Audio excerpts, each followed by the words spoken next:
it's Hillary, Posh Salad, and this is a little quickie get ready for fourth quarter, busiest sales for resellers info.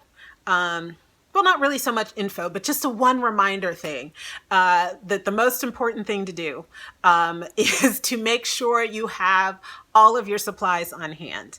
So one of the things that to get ready for fourth quarter is to make sure you have enough boxes on hand. Last year, my post offices near me, and I have 1, 2, 3 pretty much near me, ran out of large flat rate and I think medium flat rate or regional A or something. And so this year I've already done my ordering. I've also ordered some poly mailers. Maybe we'll talk about poly mailers in this episode. Every time I go to Walmart, I usually just grab 3 or 4 of these 6x6s because they're 58 cents and they're perfect for mugs. I have a lot of mugs in my inventory, and so they're perfect and they're very sturdy, and you just pack them up with paper and your items get there safely. When you go to the post office, they only have a certain amount of priority mailers and boxes there. They usually have the Tyvek and the flat rate cardboard ones and a couple of the boxes. One of my post offices, they have on their thing that you can take, they always have one game box. And I'm going to start taking it because I order everything online from the post office. And so that's what normally you would do, or that's what I recommend that you do, is to order from USPS.com. And you can go on there and click just the free supplies, and you can order everything and they'll come to your house. They're not the fastest, but so don't wait till the last minute, especially if they run out like in, early November, they'll probably start to run out and it'll really drag. I tend to use mostly the Tyvek mailers and the padded mailers. So I made sure I had a lot of those on hand, and you can only order 6 packs at a time. So if they're sold in packs of 10, you can only order 60.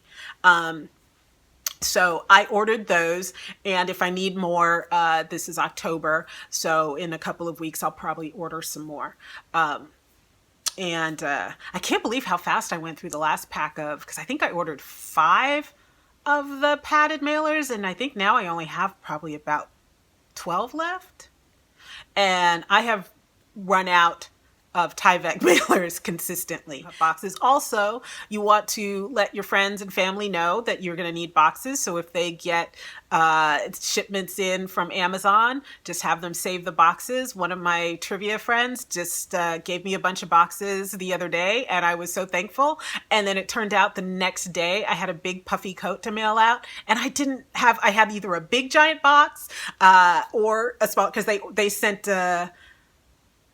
sent parcel, so I couldn't use a priority box, and it was eBay. And so one of the boxes that they gave me worked perfectly, and the coat looked so pretty all folded up in there, and you open it and it's just like, boom, looked like I knew what I was doing. So let your friends and family know, especially if you work in an office. You can let people know there, especially if you have a computing, because they always get computer parts in nice boxes that are in a range of sizes. So just let them know that you will come in and pick up the boxes. If they just put them in a corner and save them for you, you will come in and pick them up however often they want you to. So if it's once a week, just do it. So let's see, boxes you're going to need your tape, anything like if you do thank you cards, you're doing in Poshmark. I'm going to have mine printed because at the time of this taping, what is it called? Vistaprint is running a 40% off everything sale. And so I'm going to do just some little thank you cards that I can, like business cards that I can put my shop name on, and just tuck those into the packages and maybe write a little note on the back, because I usually write a thank you, and it says basically the same thing every time. It says, I hope you really enjoy these shoes. Thank you for shopping my closet. Best and then I sign my closet name. And every once in a while, I'll have a cute card that's, you know, bears or something. And if I'll put that in a shoe box and it'll say something about bare feet. Or, you know, if I can do a pun on it, it will happen. And I usually get my thank you cards at the thrift store or garage sales. And I also use old postcards. I went to this fabulous estate sale a long time ago. I don't know if I've already shared this with you. But they had a lot of postcards from all different places and a lot of stationery. They were, I believe the person was a doctor, and so they traveled a lot. And I guess they would just go and get a bunch of postcards. So I had all these Scotland postcards and England postcards and Sweden postcards. And I've actually been going through them quite quickly. But it's nice to have like something different to tuck into a box. And I really like the aspect of having a handwritten note. I don't put handwritten thank yous in my eBay packages, but I do put them in my Posh and my Mercari ones. And I actually had a woman really rave over the fact that I added a thank you note to her Mercari package, and I really appreciated her appreciation of the thank you cards. I recently changed my packaging because I'm trying to be more eco-friendly, and one of the things that I used to do is I used to have little plastic bags that, you know, I would fold and put the, you know, sweater in, and then I would tape the plastic bag closed, and then I would put it in the poly mailer. And that's plastic on plastic. And so now I don't have anything here to show you. Now I have all these scraps, these sewing scraps. And so I take the item, like say if it's a t-shirt, and I roll it, and I fold it and roll it in a ball, like Marie Kondo style. And then I take this scrap and I tie it around. And then I tuck that into an appropriate mailer with the thank you. And it looks lovely. I haven't heard anything about it, but then again, I haven't heard anything about when I was putting them in plastic. So it's more eco-friendly. I went through a big thing on the poly mailers. And a year ago, I probably wouldn't have noticed this, but there's like a big thing on the compostable mailers. I've seen a lot of them on Instagram, and they actually say like, I'm compostable, blah, blah, blah. And I started to wonder about those because this year I have a compost heap in my garden. I have a compost bin. And I've noticed if I don't go in and stir that bin,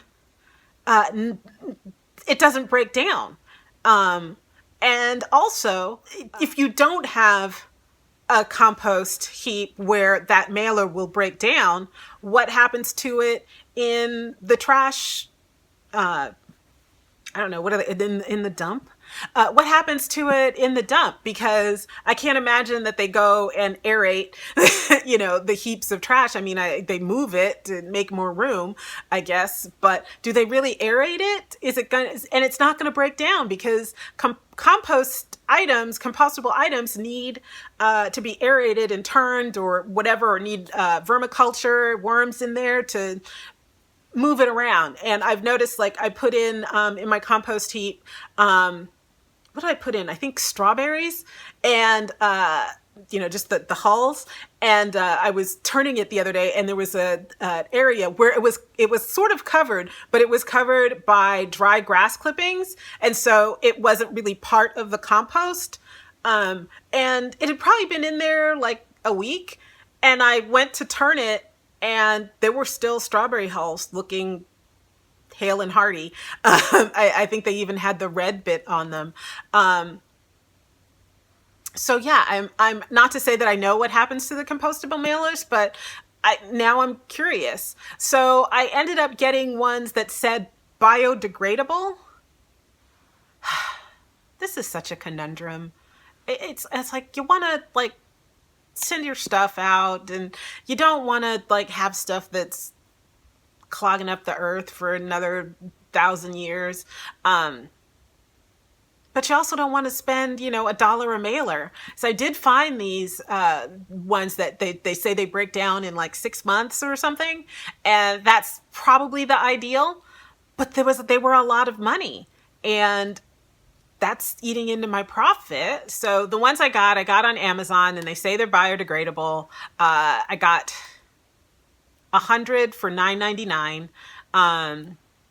They were probably a not popular design because they had other designs from this company and they were $14.99, but I don't really care what they look like.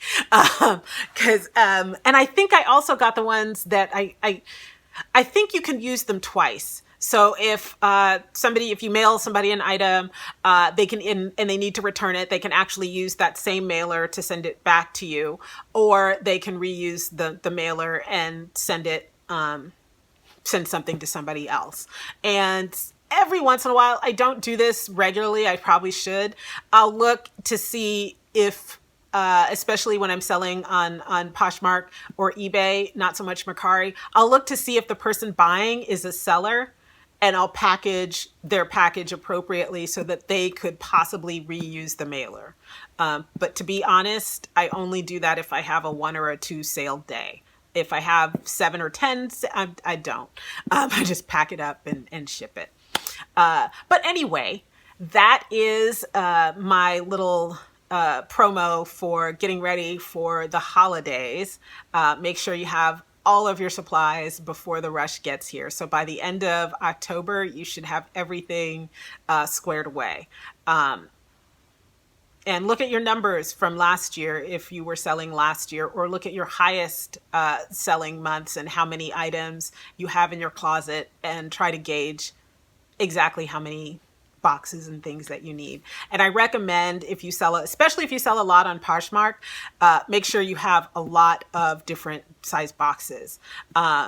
I just pretty much order at least a pack of 10 of everything, except the game box, because I don't need 25 super long, I can't store them in a normal way game boxes. I need like 10. I don't know why the game boxes are in packs of 25 and all the other boxes are in packs of 25 or packs of 10. So I currently have 1 game box. This is what happens when you don't write out what you're supposed to say ahead of time. You get a lot of and uhs. If you have any fourth quarter hints or tips or tricks, comments below, because we can all use more information. So I hope this was helpful, and thank you so much for watching, and peace out.